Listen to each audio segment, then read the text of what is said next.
नमस्कार, थिंक 360 में आपका स्वागत है। मैं हूं लोकेंद्र किलानौत और राजस्थान में अब चुनावी मैदान पूरी तरह से सज गया है। कल से मुख्यमंत्री अशोक गहलोत की जो सबसे महत्वाकांक्षी स्कीम है महंगाई राहत कैंप, उसकी भूमिका कुछ इस तरह से सजी हुई है कि मुख्यमंत्री अशोक गहलोत खुद उसमें लगातार इन्वॉल्व है। भाजपा उसका विरोध प्रदर्शन कर रही है। सचिन पायलट एक बार फिर से खामोश है, उनका कोई बड़ा स्टेटमेंट नहीं आया है। वसुंधरा राजे जा पहुंची हैं मध्य प्रदेश दतिया शक्तिपीठ पे। अशोक गहलोत यूं तो कर्नाटक चुनाव में कांग्रेस की तरफ से स्टार प्रचारक हैं, लेकिन महंगाई राहत कैंप और राजस्थान के चुनाव पर उनका इतना फोकस है कि फिलहाल वो कर्नाटक नहीं पहुंचे हैं और राजस्थान के तमाम मुद्दों पर चर्चा करने के लिए वरिष्ठ पत्रकार और राजनीतिक विश्लेषक प्रदीप बिदावत के साथ में चर्चा करेंगे। प्रदीप जी, स्वागत है आपका। धन्यवाद लोकेंद्र जी। ये महंगाई राहत कैंप को लेकर तरह तरह की बातें की जा रही हैं। भाजपा लगातार सरकार को घेर रही है और आज तो एक कमाल का वीडियो है, मदन दिलावर ने उनके क्षेत्र में जो महंगाई राहत कैंप चल रहा था उसको लेकर कई सवाल खड़े किए। खुद ने ही लैपटॉप हटा दिया कर्मचारियों का और खूब विरोध हुआ। कुल मिला के विरोध समर्थन दोनों तरफ की हवाएं चल रही हैं। राजस्थान एक बार फिर से चुनावी मोड में। इस पूरे मामले में अंदर की कहानी क्या है ये तो अभी आ नहीं पाई है, लेकिन ये जो तरीका है मदन दिलावर का विरोध करने का, ये थोड़ा ठीक नहीं है। मतलब डेमोक्रेटिक नहीं कहा जा सकता इसको। अजमेर में जो आज भारतीय जनता पार्टी की रैली थी जिसमें सीपी जोशी ने हमला बोला है, बीजेपी में अभी दो बड़े नेता लगातार सक्रिय हैं, सीपी जोशी, राजेंद्र राठौड़ अभी आउट ऑफ इंडिया है। ऐसे में सीपी जोशी ने कमान संभाली हुई है। वहां पर जो अजमेर देहात के जो अध्यक्ष हैं उन्हें पुलिस के लोगों ने बैरिकेडिंग के इधर लाके लात घूंसों से उनकी पिटाई की है। वो वीडियो भी वायरल हुआ है। तो ये जो है महंगाई राहत कैंप, इसमें कुछ चीजें तो ये है कि लोगों को राहत मिलेगी निश्चित तौर पर। लोग ये नहीं समझ पा रहे हैं कि आपने 100 यूनिट फ्री करने का कहा था, लेकिन 101वीं यूनिट हो गई तो आपको जो न्यूनतम दर है उसके अनुसार भुगतान करना पड़ेगा। तो अब लोगों को लग रहा है कि ये जो है एक तरह का ऐसा जुमला था जिसमें छिपी हुई चीजें थी। अशोक गहलोत लगातार पत्रकारों से आज अपील कर रहे हैं कि आप सरकार रिपीट होने में हमारी मदद कीजिए। एक कवि हैं जानी बैरागी जी, वो अक्सर जब दूसरे कवि कहते हैं ना आप ताली बजाइए, हाथ उठा के ताली बजाइए, वो ये कहते हैं कि मैं कभी नहीं कहता, क्योंकि माल ओरिजिनल होगा तो अपने आप बिकेगा। तो अशोक गहलोत की ये अपील जो है वो मंचीय कवियों की ये जो ताली बजाने की अपील जैसी ही नजर आती है। आप माल के क्वालिटी पर तो कहीं प्रश्न चिन्ह नहीं लगा रहे कि माल ओरिजिनल होगा तो अपने आप बिकेगा। वो उनको लग रहा है कि अगर चौथी बार रिपीट होने जैसी नहीं, प्रश्न चिन्ह आज लगा दिया ना मदन दिलावर ने। उनके क्षेत्र में महंगाई राहत कैंप था, उन्होंने पूछा कि जो गेहूं का जो रजिस्ट्रेशन है, जो सरकार की स्कीम है, उसको लेकर आप काम कर रहे हो कि नहीं। वहां पर खूब सारी वीडियो मैंने भी देखा, खूब सारी महिलाएं वहां आई हुई थी। तो उन्होंने कहा कि कर्मचारी को बुलाया उन्होंने, क्या उस स्कीम को लेकर आप काम कर रहे हो? नहीं कर रहे हो तो मुझे ऑब्जेक्शन है और आप यहाँ से जाइए। तो प्रश्न चिन्ह तो बड़ा जी, राशन वाली बात है तो उसमें मदन दिलावर का कहना तो ठीक है, लेकिन जिस तरह से लोग उसे राजकार्य में बाधा और इससे जोड़ते हैं, तो चूंकि मदन दिलावर खुद एक जनप्रतिनिधि हैं, ऐसे में राजकार्य में बाधा उन पे लागू होगी या नहीं ये अलग बातें हैं, पर लिहाज एक चर्चा का विषय ये बन गया। लोगों को ये जो राहत कैंप एक तो भयंकर गर्मी में शुरू हुए हैं और कई जगह आप देखिए विकलांग लोग जो है वो निरीह अवस्था में खड़े होकर और अधिकारी जिस तरह से उन्हें ट्रीट कर रहे हैं। सीएम के सामने आप ये देखिए फोटो खिंचाने के लिए मुख्य सचिव को एक कंपनी का व्यक्ति ये कह रहा है कि आप साइड हट जाइए, फोटो में नहीं आ रहे हैं। तो जो आरोप आप केंद्र सरकार के मुखिया पे लगा रहे हैं वैसे ही स्थिति आपकी खुद की है।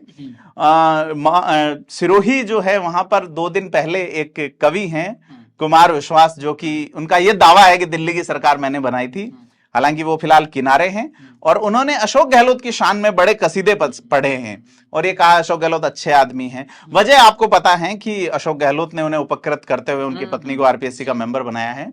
लेकिन ये भी है कि अशोक गहलोत कुमार विश्वास के जो लगातार बड़े बड़े कवि सम्मेलन राजस्थान में आयोजित बिल्कुल माउंट आबू में पहले हुआ, तो माउंट आबू में बड़ा बजट नगर पालिका का गया और वो तारीफें सरकार की करते हैं निश्चित तौर पे। कुमार विश्वास जो है वो सिरोही में, जब सिरोही का स्थापना दिवसकार कुछ इस तरह का था, तो उसमें ये बोले कि भाई अशोक गहलोत अच्छे व्यक्ति हैं, बीजेपी वालों को लेके संबोधित करके। तो एक पार्टी लेवल पे उनका इस तरह का स्टेटमेंट जा रहा है। एक जमाना ऐसा था कि कुमार विश्वास के कार्यक्रम ही यहाँ रद्द हो रहे थे, कि राहुल गांधी को उन्होंने पप्पू कहा था, बीजेपी से भी उनकी कुछ अदावतें थी, लेकिन अब वो ठीक ठीक चल रहे हैं। तो हम बात कर रहे थे महंगाई राहत कैंप में जो लोगों को जिस तरह से ये किया जा रहा है कि आप निरीह बन रहे हैं। इसमें एक तो ये जो है आपके ई मित्र, इनका योगदान होना चाहिए था निश्चित तौर पे। और बड़ी लाइन लग रही है, भीड़ लग रही है, तो ये सरकार की मंशा अच्छी है, योजनाएं अच्छी है, लेकिन क्या लोगों के जनमानस में ट्विटर पे ज्यादा रंग दिख रहा है महंगाई राहत कैंप का। मुख्यमंत्री अशोक गहलोत का जो ट्विटर हैंडल है वो लगातार महंगाई राहत कैंप, लोगों की सेल्फीज, लोगों के वहां नहीं, इस तरह से। दिल्ली अशोक गहलोत जाके आए, दिल्ली के मीडिया के लोगों से भी मिले हैं, इसके बाद वहां भी माहौल गुलाबी गुलाबी हुआ है, तो वहां से भी कई चीजें कि साहब हेल्थ में ये अच्छा हो रहा है। लेकिन आप ये देखिए कि हेल्थ जो है वो बीमार होने से पहले की अवस्था है। पूरी दुनिया में हेल्थ का अलग सिस्टम है कि आप एनवायरमेंट को लेके क्या कर रहे हैं। राजस्थान में बदस्तूर खेजड़ियां काटी जा रही हैं। आप वाटर सैनिटेशन को लेके क्या कर रहे हैं। आपके जो जल शक्ति मंत्री हैं उनसे विवाद है, और जल के लिए संकट से जूझते राजस्थान में किस तरह से फ्लोराइड की समस्या वाले जिले आप देखिए। तो ये एक हकीकत क्या है और ये फसाना क्या है, इस पे एक बड़ा सवाल है। सचिन पायलट को लेके कल किसी ने पूछा तो उन्होंने कहा कि आप हमें लड़ाइए मत। तो क्या आपको मीडिया लड़ा रहा है? आप, ये एक नया दौर शुरू हुआ है, जैसे मीडिया कोई खबर करता है तो लोग ये सोचेंगे कि इस व्यक्ति ने किया, नहीं, जो खबर है आप लोगों ने तय किया है तो ये खबर हुई है। मीडिया आपको नहीं लड़ा रहा है। सचिन पायलट अपना टेक ऑफ करके और खामोश हैं, और अशोक गहलोत और वो खेमा जो है अब वो उन्हें इग्नोर कर रहे हैं। लेकिन आज एक बड़ी खबर ये आई है कि सचिन पायलट को एक बड़ी जिम्मेदारी दी जा सकती है कर्नाटक चुनाव के बाद, कि राहुल खेमा जो है वो उनके लिए कुछ सोच रहा है। या ये भी हो सकता है जैसे कि कांग्रेस के महासचिव, एक महासचिव ने कल दिल्ली में ऑफ द रिकॉर्ड बयान दिया है। उन्होंने ये कहा है कि कर्नाटक चुनाव के बाद सचिन पायलट पे कार्रवाई की जा सकती है। तो दोनों ही बातें हैं। अब कर्नाटक पर डिपेंड करेगा, अगर कांग्रेस कर्नाटक जीत जाती है तो सचिन पायलट पे कार्रवाई होगी, वो हवाएं राजस्थान तक पहुंचेंगी, और हवाएं फिर भी राजस्थान पहुंचेगी अगर वो हार जाती हैं तो। और एक चीज ये आ रही है, जैसा मेरे कुछ मित्र बेंगलोर में हैं जर्नलिज्म के, तो वो ये कहते हैं कि यहाँ हमिंग असेंबली जैसी स्थिति है, क्योंकि देवगौड़ा की जो जेडीएस है वो भी लगातार कोशिशों में जुटी हुई है। बीजेपी तो अगर ट्रायंगुलर चीजें बनती है तो सरकार बीजेपी बना लेगी वहां पे। तो अब वो रोष या वो खुशी किस पे फूटेगी, उससे रिलेटेड सचिन पायलट का भविष्य तय होगा। लेकिन सचिन पायलट अपनी लाइन पे हैं, अपने राह पे हैं, वो अपने मुद्दे को नहीं छोड़ रहे हैं, सबसे बड़ी बात ये है। अब अशोक गहलोत भी उसी तरह से फोकस करना चाह रहे हैं कि वो इस महंगाई राहत कैंप के मुद्दे को नहीं छोड़े। कर्नाटक में चुनाव चल रहा है, अशोक गहलोत स्टार प्रचारक के तौर पे हैं, वहां बड़ा मारवाड़ी समुदाय है। राजस्थान का कोई बड़ा लीडर वहां कांग्रेस की ओर से अभी तक नहीं पहुंचा है, जबकि बीजेपी ने सतीश पूनिया को तैनात किया है राजस्थान। वहां पे रणदीप सुरजेवाला भले ही राजस्थान से राज्यसभा से सांसद हैं, लेकिन वो जनता ने नहीं चुने हैं, वो तो पार्टी द्वारा उपकृत पोजीशन है। तो वहां पर अभी राजस्थान के सीएम वैसे कह रहे हैं कि मई महीने की शुरुआत में वो जाएंगे। तो देखने वाली बात है कि कितना प्रभाव डाल पाते हैं। प्रियंका गांधी की आज सभा थी वहां पे। तो ये सारी चीजें हैं राजस्थान में। फिलहाल राजनीतिक जो स्थितियां हैं वो थोड़ी सी ठहरी हुई हैं। हनुमान बेनीवाल अभी चूंकि संसद नहीं चल रही है तो वो थोड़ा ज्यादा सक्रिय नजर नहीं आ रहे हैं। आम आदमी पार्टी जिसको एक्टिव होना था वो भी पायलट के मूव का इंतजार कर रही हैं। तो अगर अपन देखें तो अभी दो ही चीजें चल रही हैं, महंगाई राहत कैंप का प्रचार प्रसार और महंगाई राहत कैंप का विरोध। और मुख्यमंत्री तो महंगाई राहत कैंप में इतने डूब गए हैं कि कल टीकाराम पालीवाल की जयंती थी, जो कांग्रेस के बड़े दिग्गज नेता रहे हैं, राजस्थान के पहले निर्वाचित मुख्यमंत्री हैं। गोविंद सिंह डोटासरा ने उन्हें याद किया। मजेदार बात, सचिन पायलट ने उन्हें याद किया। ना तो पीसीसी में कोई कार्यक्रम आयोजित किया गया और ना मुख्यमंत्री की मुख्यमंत्री की जो काम देख रही है डिजाइन्ड बॉक्स, उसका पहला काम चौथी बार गहलोत सरकार है जी। तो ये चूक हो जाती है तो पहले काम के आगे दूसरे काम अक्सर गौण हो जाते हैं। तो ये मुझे लगता है कि कुछ तरह का इस तरह का हुआ होगा। लेकिन पूर्व कांग्रेसियों के प्रति अशोक गहलोत की श्रद्धा हमेशा से गजब की रही है। पुराने कांग्रेसी आप ये देखिए जो भी हैं, अशोक गहलोत उनके घर जाते रहे हैं, मिलते रहे हैं। तो इसमें मैं नहीं कहूंगा कि अशोक गहलोत की ओर से कोई, वो तो जो काम देखते हैं उन लोगों को ये सोचना चाहिए जी। वसुंधरा राजे एक बार दतिया शक्तिपीठ जो पीताम्बरा देवी के वहां पे आज एक बड़ा इवेंट हुआ है, जहां पे मध्य प्रदेश के मुख्यमंत्री शिवराज सिंह चौहान के साथ उन्होंने मंच साझा किया है जी। तो ये कई तरह के इशारे हैं कि वसुंधरा राजे जो है वो दतिया की आराधना, देवी की आराधना करती रही हैं और बगलामुखी राजनीतिक सफलताओं का आधार रही है। विजया राजे सिंधिया जाती रही जी नहीं, वसुंधरा राजे खुद की आराध्य देवी हैं वहां पे। हम्म। शिवराज सिंह क्या रिपीट होंगे, मध्य प्रदेश में बड़ा सवाल है। वसुंधरा राजे का क्या होगा, राजस्थान में बड़ा सवाल है। ऐसे में दोनों का एक साथ एक मंच पर आना, यह है एक बड़ी वो, क्योंकि पूर्वी राजस्थान का जो कुछ हिस्सा मध्य प्रदेश से कनेक्टेड है, वहां पर प्रभाव है, क्योंकि कल्चर मिक्स होता है, रिलेशनशिप मिक्स होती है, विचार मिक्स होते हैं आसपास, तो उसका पॉलिटिकली प्रभाव पड़ता है। जैसे कि आप मध्य दक्षिण प्रदेश का भी जो चंबल प्रांत है जी। वो टच में है बिल्कुल, और सिंधिया परिवार का वही तो एक क्षेत्र है जहाँ सिंधिया परिवार की राजनीतिक रूप से तूती बोलती है। हालांकि नरेंद्र सिंह तोमर एक बड़े छत्रप वहां तैयार हुए हैं, लेकिन जो सिंधिया परिवार है उसका एक अलग स्वैग उस क्षेत्र में तो ये काफी सारी चीजें वसुंधरा राजे अभी स्टोरेज ऑफ पावर में है। वो आध्यात्मिक, सुपरनेचुरल, पैरानॉर्मल, कई तरह के नाम उन्हें दे सकते हैं, और उसमें वो हमेशा हर बार ये करती रही हैं। फिर वो जब एंट्री लेती हैं तो आप पिछले 2-3 चुनाव देख सकते हैं कि उनका अलग एक अंदाज होता है, लेकिन इस बार क्या अंदाज कायम रहेगा, नहीं रहेगा, ये देखने वाली बात होगी। लेकिन वसुंधरा राजे की ओर से और उनकी टीम की ओर से प्रयास में कहीं कोई कमी नहीं है। कल सत्यपाल मलिक सीकर में थे, आज एक कार्यक्रम में, कल उन्होंने ये कहा था कि राजस्थान में अगर वसुंधरा राजे नहीं आती तो फिर बीजेपी चुनाव नहीं जीत रही है। हो सकता है कि उन्होंने ये वसुंधरा राजे की सेवा करने के लिए कहा हो कि बीजेपी में एक अलग मैसेज जाए, क्योंकि सत्यपाल मलिक का कोई वो अपन ये कर नहीं सकते। पॉलिटिकल वोट लेके वो बहुत कम जीते हुए, 77 में जीते थे, उसके अलावा 89 में जीते थे, फिर तो वो चौथे 5वें नंबर पे आ गए थे। तो सत्यपाल मलिक का अपन ये नहीं कह सकते। उन्होंने हालांकि अपने बयानों को फिर से दोहराया, राजस्थान में एक बार फिर से वो बातों का तूफान खड़ा कर गए। उन्होंने ये भी कहा है कि हम कुश्ती वाले जो पहलवान बैठे हैं ब्रजभूषण शरण सिंह के खिलाफ, उन वहां भी जाएंगे, और वो अब वो कास्ट वाले फैक्टर में आ गए हैं। नहीं, उन्होंने तो ये भी कहा है कि मुझे अपनी जाति पर भी गर्व है, बार बार जो वो बात खाप पंचायतों का जिस तरह से उन्होंने जिक्र किया है, उन्होंने ये आशंका जताई है कि मेरे पास अब एक पीएसओ है, लेकिन मैं कहता नहीं ज्यादा सिक्योरिटी का, कि मेरे को Z+ देने का कहा गया था, लेकिन मेरे पास सिक्योरिटी नहीं, लेकिन मेरी जाति मेरी हेल्प करेगी, मेरे साथ कुछ भी होता है। तो उन्होंने इस तरह से आशंका जताकर कई तरह के मैसेजेस देने की कोशिश की है सत्यपाल मलिक ने। राजस्थान में एक बड़ी कार्रवाई चर्चा में है जी। धरपकड़ शुरू की है राजस्थान पुलिस ने, जिस काम को बहुत पहले कर देना चाहिए था। बार बार सवाल भी उठता रहा है लॉ एंड ऑर्डर। देखो, ये इच्छा शक्ति पर डिपेंड करता है। एडीजी क्राइम दिनेश एमएन के आने के बाद कार्रवाइयां निश्चित तौर पर हुई है, और ये एसपीज के माध्यम से हुई है, और नंबर्स में हुई है। 1500 के आसपास लोगों को अरेस्ट किया गया है, परंतु ये बहुत पहले करना चाहिए था। अब भी आए हैं, बहुत अच्छी बात है, और लगातार होती रहे, ऐसा होना चाहिए, क्योंकि राजस्थान एक शांत प्रदेश है, और यहाँ की प्रॉस्पेरिटी तभी बनी रहेगी जब लगातार इस तरह से बाहर के आतंकी शरण नहीं ले। आप देखिए कि पंजाब में सख्ताई हुई तो लॉरेंस गैंग राजस्थान में एक्टिव हो गया।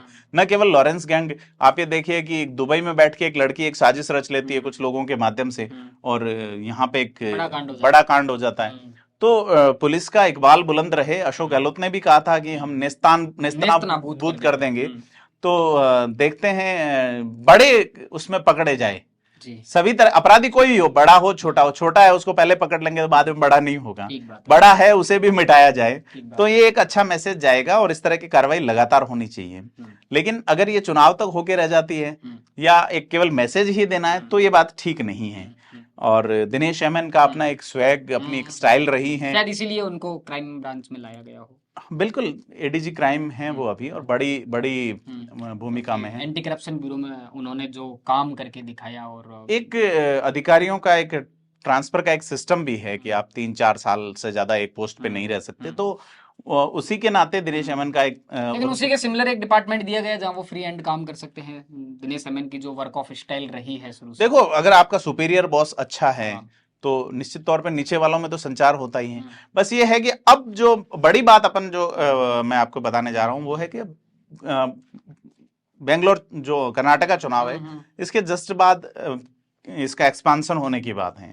कुछ लोग जो सचिन पायलट खेमे को पसंद करते हैं, उनका यह दावा है कि सचिन पायलट को पीसीसी अध्यक्ष बनाया जाएगा ये कर्नाटका चुनाव बेंगलोर रिजल्ट के बाद में, और अभी इसके तुरंत बाद में कैबिनेट का एक्सपांशन होगा, अशोक गहलोत कैबिनेट का। ठीक है। तो इसके अंदर सचिन पायलट समर्थक कई विधायकों को मंत्री पद दिए जाएंगे, गहलोत खेमे में जो कमजोर रहे हैं उनके लिए जाएंगे। कई लोगों के नाम भी वो गिनाते हैं, मसलन भंवर सिंह भाटी है कि भाई इन लोगों का परफॉर्मेंस और इसको देखते हुए कुछ ठीक काम नहीं, बट वो सारे र्यूमर्स अभी तक कहेंगे जब तक एग्जीक्यूट नहीं हो, जब तक चीजों की पुष्टि नहीं हो। तो ये है कि मंत्रिमंडल विस्तार भी बेंगलोर के जो परिणाम आएंगे कर्नाटका से उसके बाद होगा निश्चित। पर सबसे बड़ा सवाल तो यही है, चूंकि अशोक गहलोत कर्नाटक चुनाव के स्टार प्रचारक हैं, कर्नाटक का जो चुनाव है राजस्थान के चुनाव को बड़े स्तर पर प्रभावित करने वाला है, चौथी बार रिपीट गहलोत सरकार की बातें चल रही हैं। सीएम महंगाई राहत कैंप में इतने डूबे हुए हैं कि अभी उनका जो चार्टर है वो लैंड नहीं हो पाया है कर्नाटक नहीं, वो उनका एक बड़ा वो है, और ऐसा सुनने में आ रहा है कि वो जल्दी ही कर्नाटक जाएंगे। बावजूद उसके कि जो कर्नाटक की पिच है वहां अशोक गहलोत बड़े फॉर्म में होते हैं, शतक पिछली बार अच्छा उनका परफॉर्मेंस रहा था, कांग्रेस वहाँ सत्ता के में भी नेचर है, को वो समझते सत्ता हैं। में भी आई थी, लेकिन जैसे ही वो राजस्थान लौटे पीछे से कारपेट खींच लिया गया था। और कर्नाटक में उन्होंने जो किया, मुख्यमंत्री बनाने में बड़ा योगदान था कर्नाटक के मसले का। उन्होंने हाईकमान को जब अपनी रिपोर्ट दी कि मैंने कर्नाटक में पार्टी की इतनी मदद की, सरकार बनवाई, तो शायद इस बार कोई ऐसा पेज फंसे, चूंकि रिपीट सरकार की बातें चल रही है और अशोक गहलोत एक बार फिर से उसी पिच पर जाके बैटिंग बिल्कुल, उनकी तो यही कोशिश है कि चौथी बार गहलोत सरकार, चौथी बार कांग्रेस सरकार की बात नहीं हो रही है। तो उनकी ओर से आजकल अशोक गहलोत के आप बयानों को भी देखिए तो कांग्रेस तो कहीं ना कहीं वो गहलोत प्राइमरी रहता है, कांग्रेस सेकेंडरी रहती है। मैंने ये कर दिया। गहलोत प्राइमरी रहते हैं निश्चित तौर पर। गहलोत जी का मतलब वो अब आत्म उसमें आ चुके हैं, सेल्फ जो शैली है, तो दो तरह की शैली है, एक तो वाइड शैली और एक तो उन्होंने, चूंकि उनके सामने, मैंने आपको पहले भी बताया था कि उनके सामने तीन बड़े काम हैं। पहला जो कि डिटेल्ड है, ऑन रिकॉर्ड है, चौथी बार गहलोत सरकार, है ना। कांग्रेस के साथ आए तो भी अच्छा, किसी भी तरीके से आए तो भी अच्छा। दूसरा उनका जो है वो ये है कि सचिन पायलट जो है उनको ठिकाने लगाना। वो बोलते नहीं है, लेकिन जो जिस तरह से उनके बयान, इंटरव्यू सुने। तीसरा, वैभव गहलोत को राजनीति की मुख्य धारा में नहीं, राजनीति की मुख्य धारा में लाना। आरसीए जैसा पद तो वो कभी भी राजस्थान में जनरेट कर लेंगे, लेकिन मेन यही है कि आप विधायक बन पाते हैं, लेजिस्लेशन में आ पाते हैं कि नहीं आ पाते हैं।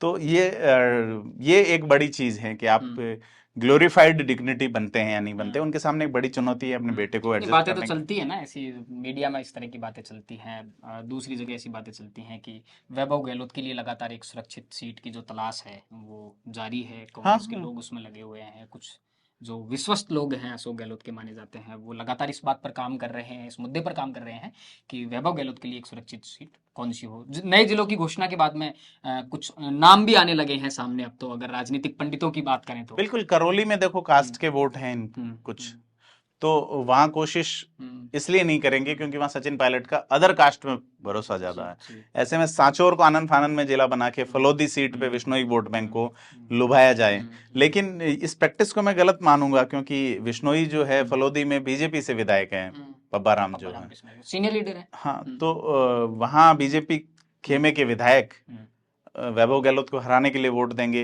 वैभव गहलोत को जिताने के लिए पब्बा राम को हराएंगे या विश्नोई विधायक को हराएंगे, क्योंकि क्या बीजेपी वहां किसी विश्नोई का टिकट काटेगी? तो ये सारे अलग तरह के समीकरण हैं जिन पे अलग तरीके से सोचा जाएगा समय आने पे। लेकिन फिलहाल जो चीज है चर्चा में सिर्फ महंगाई राहत कैंप का समर्थन या विरोध है। ठीक है, तो अभी तो चलना है महंगाई राहत। बिल्कुल महंगाई राहत कैंप। अशोक गहलोत का जो मिशन 2030 है उसमें से मील का पत्थर सरकार की तरफ से माना जा रहा है। जी बिल्कुल। तो बहुत सारे मुद्दों पर आज वरिष्ठ पत्रकार और राजनीतिक विश्लेषक प्रदीप बिदौत के साथ में हमने चर्चा की। कल जैसे ही राजस्थान की सियासत का मौसम बदलेगा आपके साथ में चर्चा में फिर जुड़ेंगे। राजस्थान से जुड़े तमाम मुद्दों को जानने और समझने के लिए देखते रहिए थिंक 360। धन्यवाद।